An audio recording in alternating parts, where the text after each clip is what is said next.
Hello, welcome to our channel. ഇന്നത്തെ നമ്മുടെ ചർച്ചാ വിഷയം ഇൻട്രോവേർട്ട് വേഴ്സസ് എക്സ്ട്രോവേർട്ട് എന്നതാണ്.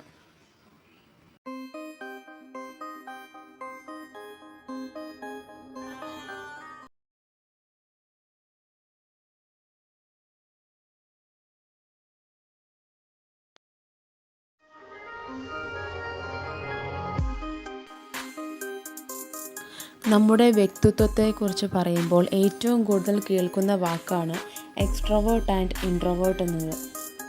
മനഃശാസ്ത്രജ്ഞനായ കാൾ യുങ്ങാണ് ഈ ആശയത്തിന് പിന്നിൽ.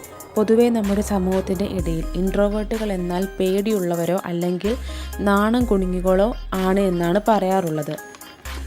അത് അവരെ കുറ്റം പറയാനും പറ്റില്ല. കാരണം എക്സ്ട്രോവേർട്ടുകൾ ഓടിച്ചാടി നടന്ന് എല്ലാവരോടും സംസാരിക്കുമ്പോൾ ഇൻട്രോവേർട്ടുകൾ ചിലപ്പോൾ ഐ കോണ്ടാക്റ്റ് പോലും കൊടുക്കാതെ ഒരു മൂലയ്ക്ക് മാറിയിരിക്കുന്ന പ്രകൃതക്കാരാണ്. അപ്പോൾ അങ്ങനെ ചിന്തിക്കുന്നതിലും തെറ്റില്ല. പക്ഷേ അത് വെറും ഒരു തെറ്റായ ധാരണ മാത്രമാണ്. ഇവർക്ക് ഒരുപാട് സംസാരിക്കുന്നതിനേക്കാൾ കൂടുതൽ ഇവർക്ക് ചിന്തകളാവും. ഇവരധികവും ഡീപ്പ് തിങ്കേഴ്സ് ആയിട്ടാണ് കണ്ടുവരുന്നത്. അതുപോലെ നല്ല നിരീക്ഷകരും കൂടിയായിരിക്കും. അവർക്ക് ഫ്രണ്ട്ഷിപ്പൊക്കെ വളരെ കുറവായിരിക്കും. ചെയ്യുന്ന ജോലിയിലൊക്കെ കോൺസെൻട്രേഷൻ കൂടുതലായിരിക്കും. എക്സ്ട്രോവേർട്ടുകൾ ഈ പറഞ്ഞ സ്വഭാവ രീതിയിൽ നിന്ന് നേരെ ഓപ്പോസിറ്റാണ്. അവർക്ക് ടീം വർക്കുകൾ തിളങ്ങാൻ പറ്റും. പുതിയ ആളുകളെ പരിചയപ്പെടാൻ മടിയില്ല. ആളുകളുമായി സംസാരിക്കുമ്പോൾ എനർജി കൂടുന്നു. കാര്യങ്ങൾ പെട്ടെന്ന് തീരുമാനിക്കും. ഇനി ഇതിൻ്റെ രണ്ടിൻ്റെയും ഇടയിൽ പെടുന്ന ഒരു കൂട്ടരുണ്ട്. അവരെയാണ് ആംബിവേർട്ട് എന്ന് പറയുന്നത്.